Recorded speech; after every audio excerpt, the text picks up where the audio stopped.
Hi, everybody, and welcome back. I'm excited today to talk to Cassie Miller, it's your debut novel, right, Cassie? That is correct. And it comes out March. Why don't you tell us the title? It comes out March 3rd, right? Yeah, March 3rd, and it's a young adult contemporary sports romance, and it's called Meet Me Under the Lights. Meet Me Under the Lights. It's like Friday Night Lights. Is Yes, it like yes, Friday but with Night Lights? it is, but with baseball. So just get rid of the football, replace it with baseball, and you've got the general vibe for sure. You've got the general vibe. I did a little bit. I didn't do a deep dive into you, but I dove. I dove Okay, in, and so I learned a couple of things that were really fun, and it gave me some questions. Number 1, you're an elementary school librarian. I I could am. not love that more. Another author, Julie Chavez, who wrote Everyone But Myself. I think I'm getting that title correct. She's with Zibby Publishing. We chatted many, many months ago. She's also an elementary school, I believe elementary, if not middle school librarian, Fun. right? I love that Love journey for that. everyone. I'm considering Yes. it. So, and then I saw on your blog, which is fun because you don't really call it a blog. You're like, this is just where I put Brain dump. stuff, Just brain dump when brain I dump. when There I you think go. about it. Sure. Yeah, which these days is a lot and nonsense. If you're like me, very nonsensical, like Yes, very not much so. linear. Okay, great. Scatterbrained So we're on the same page. chaos. Yes, absolutely. On the same page. So you had said that people ask you, you've got 2 young kids or younger, right? When do you find time to do all this? And your answer was, I don't have the slightest idea. And I laughed because I think I have a line that's that almost verbatim in one of my earlier books. But the question is, Cassie, when did you find the time? Because you obviously did. So Yeah. So help when us. I wrote this book, ironically, I wasn't an elementary librarian at the time. So I've been in education for 19 years. And I started as a high school English and creative writing teacher. And Mhm. I was at the high school for 12 years. And I did not even think about writing until I started teaching a creative writing class. And at that time, I had this little nugget of an idea in my head. And so I thought, you know what? The kids are journaling. I'm gonna journal too. I'm gonna do a little bit of writing. And some stuff started pouring out of me, and I was like, okay, we can do something with this. So I used my classroom journaling, creative writing classroom to write while my teenage Mhm. students were writing. And as kind of leverage and to also really build a community, I told them, you share with me, I'll share with you. And so what was fun is that a Mhm. lot of those students, my gosh, so many of them now are married and have kids. And when they found out that this book was getting published, they were like, wait, did you did we hear chapter 1 of that? I said, yeah, probably like 6 drafts ago. But yeah, so they were stoked to see that come to life. So, yeah, I mean, as a mom, at that time, my boys were young. I have a 14-year-old and I Mhm. have an almost 12-year-old. So they're a little bit more independent now. But back when they were younger, like you're exhausted. I was working full time. When I came home, my kids needed me. So by the time they went to bed, all I wanted to do was to be a vegetable on the couch. And I had to force myself to write in the evenings, even when I was exhausted. But I found that Yeah. because I was doing some work at school, I had like unlocked this little well and I wanted to stay up late. I might have regretted it the next morning, but I wanted to stay up later to write because it also gave me something to show my teenage students that next day. Look what I did in the evening. And I think it was really important for them to Yeah. see that this then 30 something year old person who had a job, who has a family, was also chasing another dream. You can have multiple things that you work Right. towards. So yeah, that's kind of how I made it work. I wrote, and then I put in some late hours. I was not one of those get up at 5:30 a.m. people to write like Yeah. some writers do. Kudos to them. I know a couple of them. That's great. Tried it, was not Mhm. successful. No. I couldn't even I didn't even know whose house I was in at those Same. 5 a.m. hours. Like, what? No, It's no, dark. Why is anyone up right now? Let alone no. running. Yeah. And Did I you tried ever that. like one I did that too Yeah, because like one morning way many years ago, many, many years ago when I thought, "Oh, maybe I'm supposed to be." Maybe if you're a writer, you have to be up at 5 a.m. Maybe that's part of the gig. That's what right. again, this is a long time ago. So I got up at 5 a.m. or was forced to get up by a kid. And then instead of going back to bed, I was like, okay, I'm going to go be a writer now. Yeah, I'm gonna And be productive. I will never forget, I looked out the window one day and a guy was running. And I was like, is someone chasing him? Because I couldn't think of any other reason why you would be running at 5 a.m.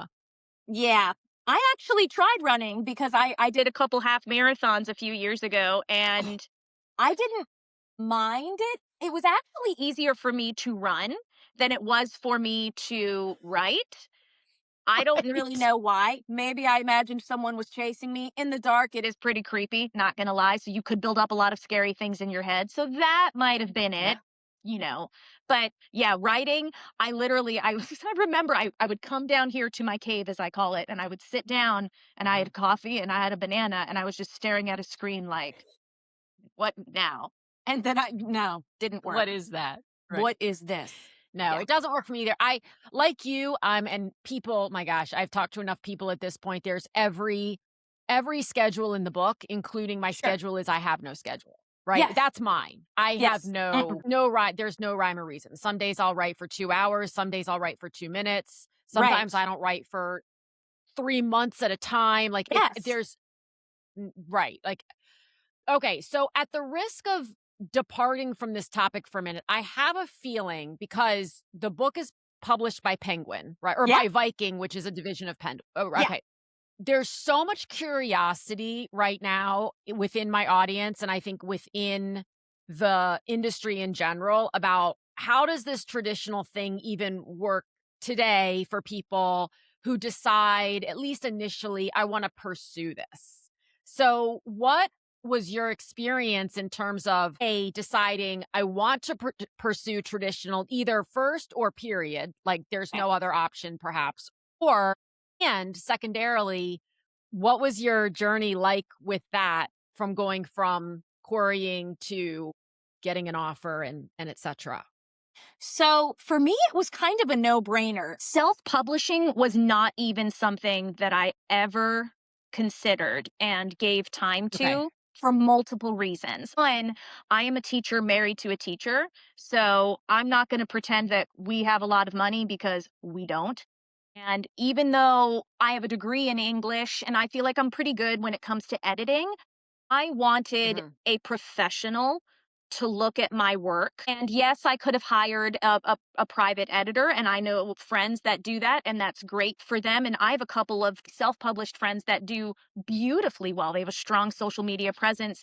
But for me, as a mom, as a full time teacher, especially when I was teaching high school English and bringing so much work home with me, I just did Yeah. not have the bandwidth and the time to understand the marketing that would have to come into it Mhm. too. I was a very baby writer, surviving on Twitter pitch parties and stuff, which was super fun back in the day.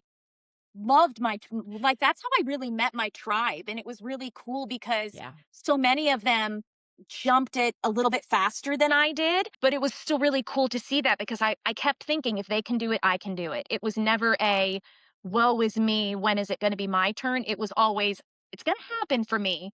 It just happened for them sooner. So I always Uh-huh. knew I wanted to go the traditional route. I wanted an agent that was going to be editorial and that would be fierce and protect my work.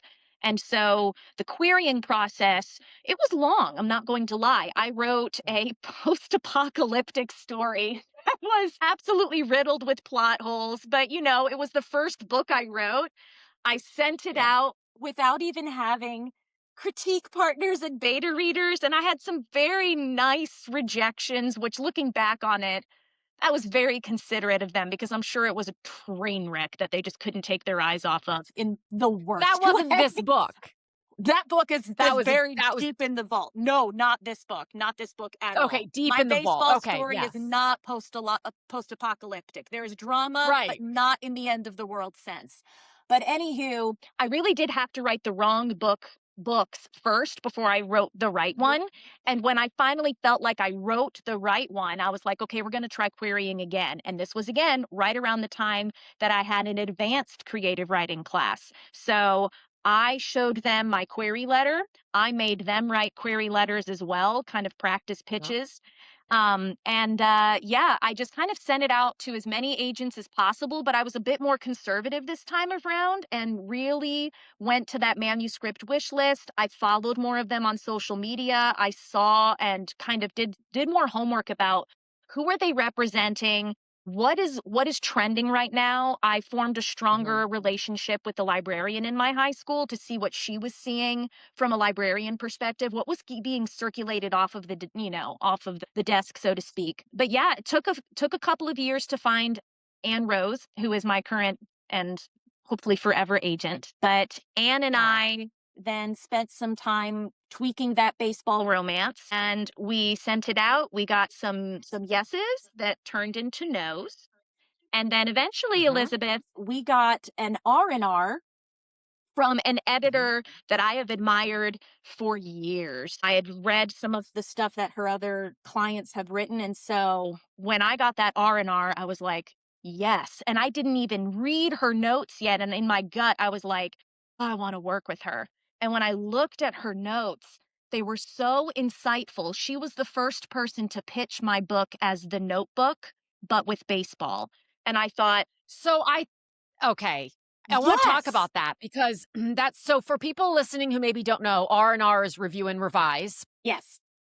and so it's kind of like a we're close, like, I couldn't acquire as the acquiring editor, they're kind of saying, I can't really acquire it 100% as is, but if you're willing to review these ideas I have and revise the manuscript accordingly, Yep. we can have another conversation, which is to me a whole topic in and of itself that we could go off Yes. on for a while. We won't, but we could because that's when an author has to decide, do I want to go off on whatever that route is?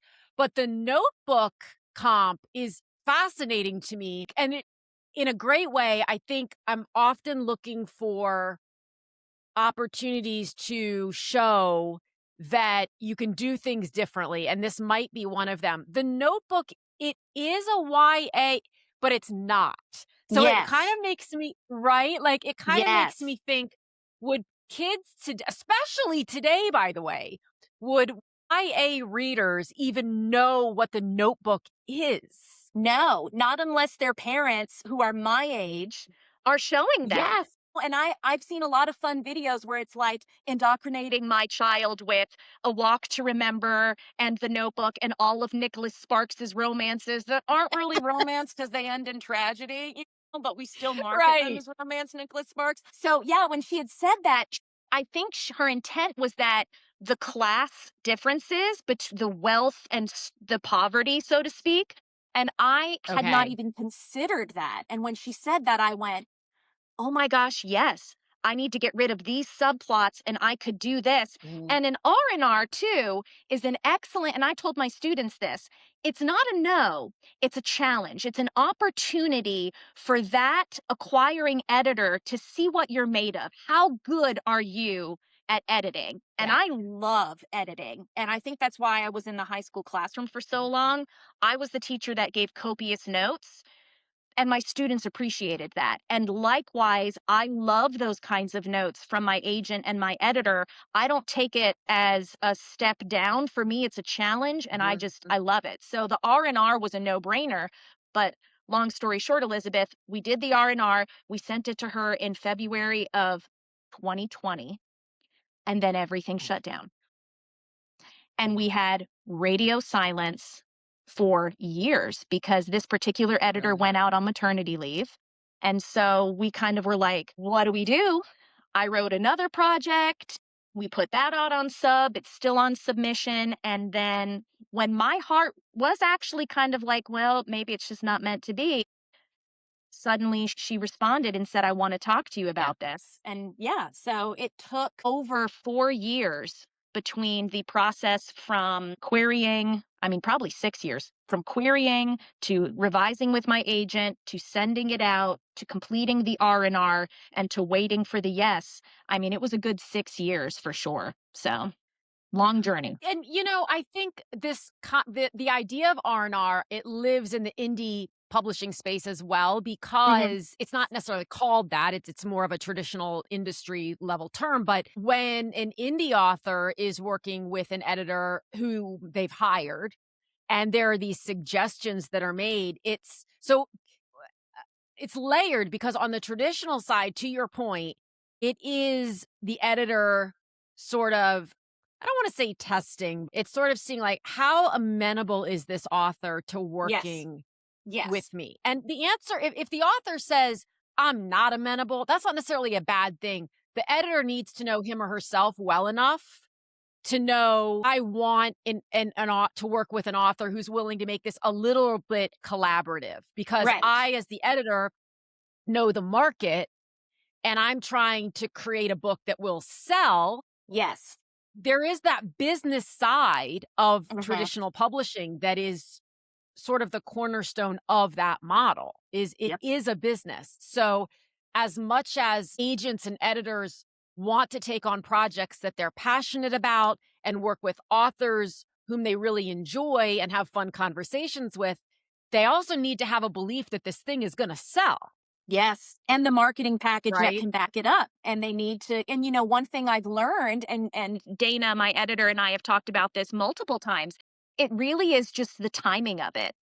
Dana felt Mhm. that when she did buy this book, the timing was perfect. There was a lot of, your private boarding school murder mystery thriller things, and those are great and I enjoy reading them, but she really thought that the market was very ripe and craving those sweeter, slower summer Mhm. romances, and that's my Mhm. vibe. So I think it was a good kind of timing thing, and I had to wait for that timing to hit just right. But I do think publishing is a lot about Mhm. timing. You might have a great book that's just not ready for the market yet. The market's not ready for you yet. And that doesn't mean that it's going to never be ready. It's Right. just you've got to find that sweet spot, so to speak, or that editor that can also find that sweet spot. Well, and we've talked about this multiple times. I've talked about this multiple times with multiple guests, which is sometimes a no is because an agent or an editor just acquired something very similar or just agreed to rep something very similar. So Right. it's not an I don't like what you've done. And it's a kind of a competition thing. Like, okay, we Mhm. filled that hole on my roster. Mhm. I don't have a slot for that.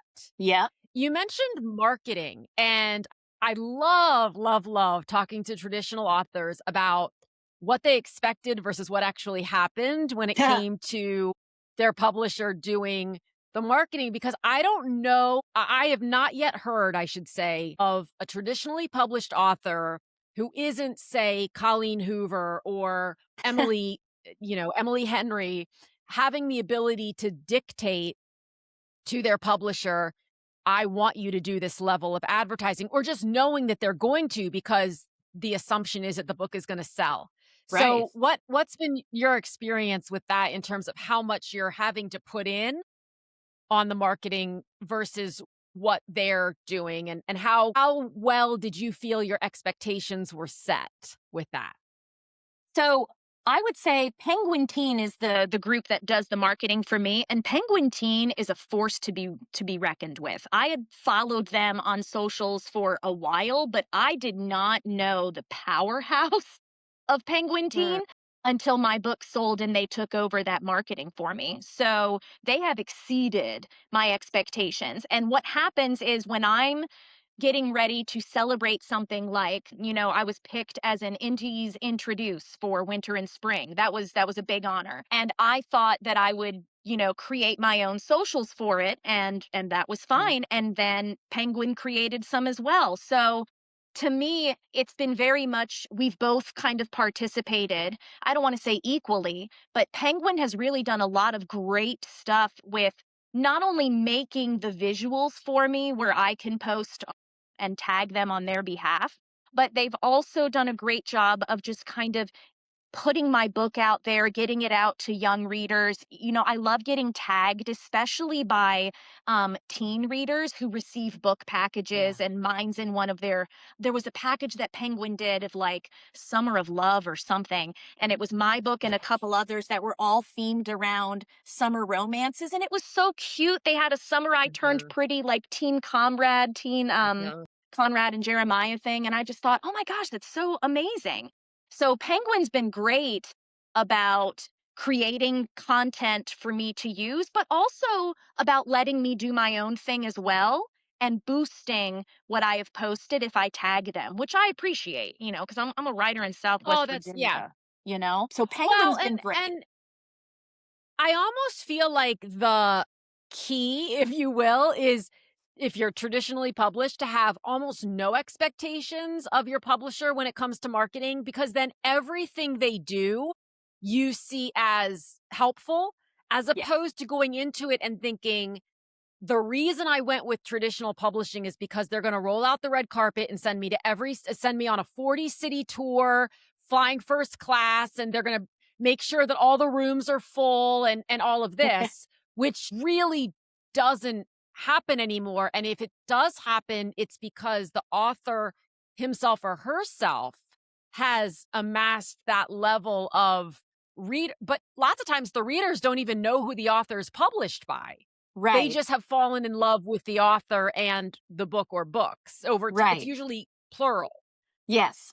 Yes. For me, it's Yeah. definitely been a surprise every time. And that's definitely helped me appreciate it, I think, more.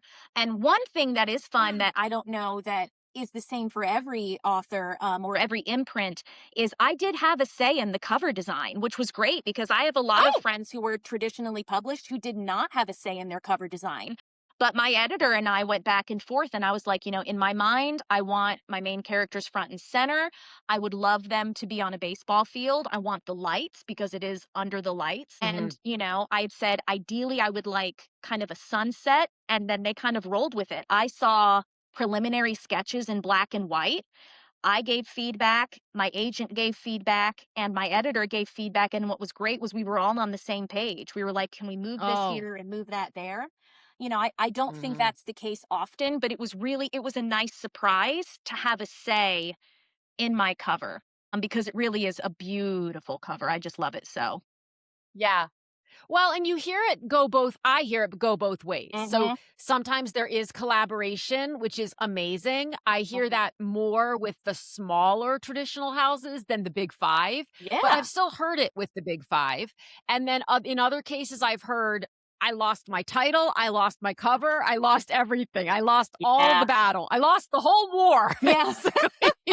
Yeah. And so, I mean, there is no, this will be your experience. And Mhm. that's why I love talking to such a variety of authors because it continues to reinforce that it's a very individual experience. There Yeah. is not, if you're with a big 5, this will happen, or if Right. you are indie, this will happen. There's just Right. this variety of, let's just roll with it. So Mhm. you mentioned you're working on another book. Are you working on another one now? Oh, yeah. Of I course. am. Okay. Do you just do one at a time? Are you a one at a time? I am a one at a time writing Yeah, kind of person. I can read multiple books at the same time, but I can only write one at a time, or else it's too many voices competing for my attention for sure. absolutely. Absolutely. So is the next book similar? Is it YA again?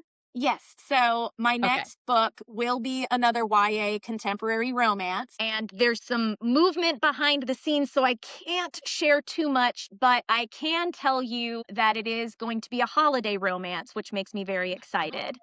Yeah, so Oh. and you can honestly I think I can go ahead and say this. I'm pitching it as My Big Fat Greek Wedding, but with Italians, and your favorite Hallmark Christmas movie. You get it. That's You great. had me at my big fat Greek wedding, but Yeah. that but with Italians. I can't wait to tell Yes. my friend Mary Bell. She also writes not for YA, but she writes contemporary romance, and she is Italian, and her first series is set in Italy, and so Oh, I I've love that. learned a lot from her, not learned a lot, but I've seen the inner workings of Italian families Oh, through yeah. her writing and through her frankly, through her social media, so I can just imagine. Wow, that sounds fun. It Okay, so are is. you in the drafting stage of that or So I actually had to crank out a draft pretty quickly. I okay. did a full detailed outline, like chapter by chapter, because I am definitely a plotter. So Water. I plotted the entire thing. I got some really great detailed feedback from my editor with the intent that Cassie's going to crank out a draft quickly. And I did. I wrote it in just about under a month. And so it's with my Wow. editor right now, and then she'll be giving me some feedback, and then we'll just kind of roll from there. So it's got a pretty quick turnaround, but when I put in the work early for the pre-writing stuff, I can crank out a draft pretty quickly. I'm so envious of this. I don't know if were you like that with the first you used a word to describe it. I don't remember what it is, and I definitely don't wanna use the wrong word, but the one that's in the vault that had a bunch of plot holes. Oh yeah. Did you write that one super quickly too? No, and I did not do the pre-writing for that. Hence the plot holes. Mm, So I learned okay. over the years and especially I think as a teacher when I'm telling these kids about the importance of pre-writing, it just kind of forced me to really slow it down and think about, okay, Cassie, you can't just jump into a draft. Your brain doesn't work that way. You're going to go back and end up rewriting 80% of the book. So I took the time to really flesh out those characters. I really love writing with note cards, so I would have every chapter on its Uh-huh. own note card so I can kind of move it around like a crime scene bulletin board, so to speak. Um, Yeah. but yeah, that's kind of how my brain has started working over the last few years when it comes to writing is heavy on the pre-writing, fast on the drafting, and then the editing doesn't bother me as much because it's not as cumbersome. I love that you just said you've learned that like, Cassie, this is how your brain works, you were saying to Yeah. yourself, because I really think that I most of the authors I work with are writing nonfiction or memoir, but I myself am working on my first novel, and I think it's completely different in my personal experience. I was able to meticulously outline nonfiction, my nonfiction books, but for fiction, my it's not working that way. Mhm. And That just I happens sometimes. almost think well, it's like someday I'll understand how to describe my own process, but it is figuring out for Mhm. each person and for each genre potentially that you're Yes. writing, what is my process? And then also recognizing it might be, well, this was my process and I've Mhm. evolved into this. Because I'm a plantser, as they say. I'm Yeah, like, I don't know what is happening. And I like that creative freedom. And at sure. the same time, that creative freedom keeps me, I'm an overthinker. Mhm. So I spend a lot of that time overthinking Mhm. I'm like, that's why it's not getting done, I think. But I digress. I mean, it's just, I'm so envious that you can see the whole thing and then dive into it. It feels like that. I understand what that's like because that's how I write nonfiction, but I don't Sure. understand what that's like when I'm writing fiction. Mhm. Yeah, I don't know. It's just and maybe it's because with romance too, I know that they have to have a happily ever after, and so it's easy for me to visualize that ending, and I grew up watching so many, theater productions and movies, and I'm a rewatcher for comfort purposes, and so I guess Mhm, that's just the way my brain works, you know? I don't do not even tackle an outline unless I always start with an elevator pitch. Like I got to be able to condense it in one sentence. If I can't, then my brain's not ready. From there, I do like a mock. I call it like a brain dump synopsis. I just write mhm. absolutely everything down, almost like a free write without stopping for as long as I can, even if I don't have character names. I'm like, so and so, this.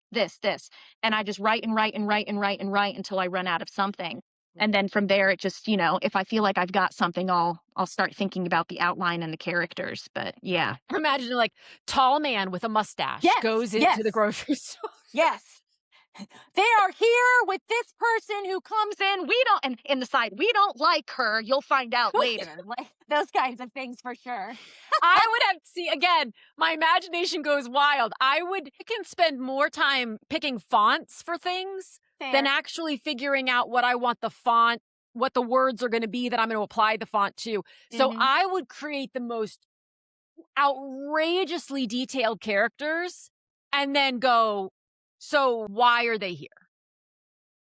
Yeah. What is the point?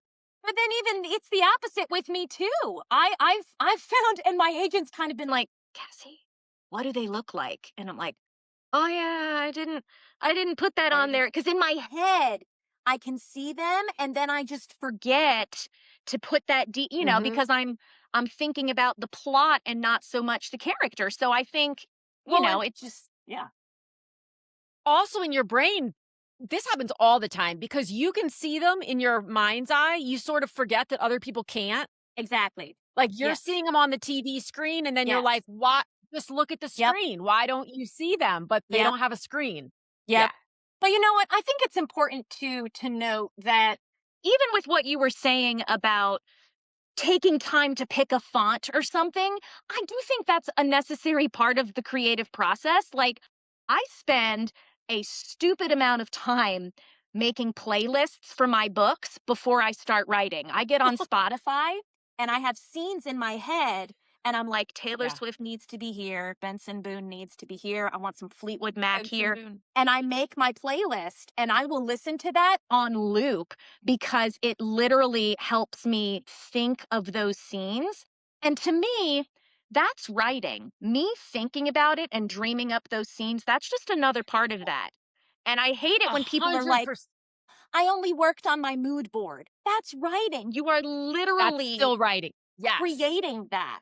It's I a get really question of defensive. when does it become absurd, right? Right. When have you been working for me, it's like, "Elizabeth, you've been working on the mood board for 17 years. Can we move forward?" But I love that you talked about a playlist. I have a playlist also for the current thing. Now, I want you to guess how many songs are on the current this is not an exaggeration. It's a minimum of this, are on my current playlist. It 30. started with, like, 4. 30. There are over 300 songs on this Oh my playlist. gosh. I average like 20 and I It's feel just like not a that's good too thing, much. Cassie. Oh no, I think No, that's it's way too much. fantastic. I don't know. Because I'll hear a song and I do exactly what you just said. I'll hear a song and it stirs something up in me emotionally. And so I Yes. think this is a good like vibe, to use Yes. a word the kids use. Like this is a good vibe for a very crescendoing, is that a verb? Adjective? Is that I We don't know. can make it one. Um Yes. we just did, Yes, we scene. did. So I Yeah. put that in the playlist, and then I think, I really like this band or whatever. So there's one called, I think, Odessa. It's Odessa, I Oh, think, that is sounds the name familiar. of the group. Yeah. It's all, or for the most part, instrumental. And so Mm. because I liked one song, I thought, well, just add the whole album. That's how I got Yes. myself to 300. I didn't select 300 individual songs. Like the whole album of Love Actually is on the whole soundtrack of Love Actually is on this playlist. Yeah, that's me with I was tweaking mine while watching The Summer I Turned Pretty, and they have Okay. such good soundtracks. I would literally hit pause and I'm like, Siri, what is this? And I go back and I'm adding it, and then like you, I'm like, ooh, their other stuff is good too. Yep, yep, yep, yep. So I'll go back and tweak it, but 300, You know what's that's they something. have the best playlist lately or the best soundtrack lately, but it wouldn't work for my books. I'm not sure it would work for yours because it's 280 Stranger Things. Oh, absolutely. Yes. Oh my god. Yes. Well, Like especially because Stranger Things takes stuff and sometimes they strip it down. And that's what The Summer I Turned Pretty did too. They're taking stripped or different versions of right, older songs. And I'm like, who right. is this band? And why do I like them a little bit more than the original? So I just, And those music has bands definitely are there. so happy right now because they thought their Exactly. careers were over. Yes. Yep. Right. Kate Now the Bush making a downloads are comeback. on steroids. I know. Journey's making a comeback. Oh my gosh. It's like all of my students, oh my gosh, side note, all of my students freaking out after the Deadpool movie about Bye Bye Bye. And they call it the Deadpool song. And I'm like, no, children, Oh, that's in yes. sync. And I can still do the Oh, choreography from that. So take a seat. It's not the Deadpool song. No. Yeah. Yeah, see, I've got the exactly. choreography too. You got it. Yeah. No. My god. Okay, we could go on. Last question I always ask is what are you reading right now? Ooh. So I read a ton of Christmas fluffy romances while I was watching Christmas romances just to get in my Christmas vibe when I was writing my last book. And after the new Mhm. year, I was like, I need a break from that. And I kind of wanted to go back to YA. So I did Mhm. some digging and I don't know what made me and why I waited so long, but it's a young adult series called The American Royals. It came out years ago. Okay. And for me, it's like The Crown meets The Selection meets, I don't even know, but it's scandalous because it's got four Oh. points of view of sister. Let's see, it's got the two sisters, one who is supposed to be the first queen of America because it's this alternate reality where what if George Washington, when he beat King George, didn't want a democracy, he wanted a monarchy, and he became the first of the Washington kings. But anywho, it's about the first female queen coming into power, and the heir apparent is her sister who wants nothing to do with the throne, so she just kind of acts out along with her twin brother. And then you've got another girl who desperately wants in, so she's super devious, and I loathe her. But I was Oh, telling my husband, for the fact that this author gives me four points of view, and one of them that I mhm, absolutely despise. How good is mhm. that writing? It's by Catherine Right. McPhee. But so you've got the queen, the sister, the one that wants in, and the one that's dating one and wants out. And it's just brilliant. And I have not read a series in ages, especially a YA Mhm. series. So I have been seated and I'm on book 3 right now out of 4. And I love it. So it's the American Royal series, is what I'm reading. And then Okay. at school, since I'm a librarian, I'm doing Grimm's Fairy Tales with my fifth graders. I am Oh, doing the chapter book Flora and Ulysses by Kate DiCamello with my fourth graders because I get to do fun voices with that. And then with my third graders, we're reading a chapter book called Key Hunters by Eric Looper. It's ooh. a short mystery that they're having a lot of fun with. So, yeah. I think you're the first person I've talked to who's mentioned books for younger. I love this because anyone who's listening who has younger kids and, 50 Shades of Grey is not Right. appropriate For or, that audience. all fours or, that was the big one for a while. Everyone was recommending all fours. Not appropriate, not No, appropriate. no. Potentially not even appropriate for me. And Right. so, well, thank you so, so much for joining us and sharing yourself with us and sharing your writing with us. I can't wait for this book to come out in March. Thank you. Thank you so much for having me and for taking the time and working me through technical difficulties so I could be here with you. I appreciate it.